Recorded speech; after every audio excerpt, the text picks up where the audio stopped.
Bismillahir Rahmanir Rahim.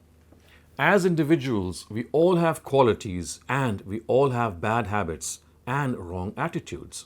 Striving to become better individuals and get rid of our bad habits should be our cherished target. To become a better human being and a better professional in our field, we must set tough and stringent standards for ourselves. If we want to succeed in life, we must resort to self-accountability.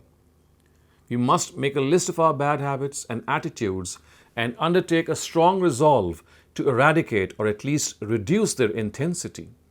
This will has to be present before any remedial measure can even begin. The best time for this self-accountability is before going to sleep at night every day. We should close our eyes and let the events of the day flash before us. We must then evaluate the sins, vices, and mistakes committed. And let us then resolve to not repeat them the next day. We need to continue with this routine every day, even if we continue to repeat the same sins and mistakes again and again. Life is a constant struggle.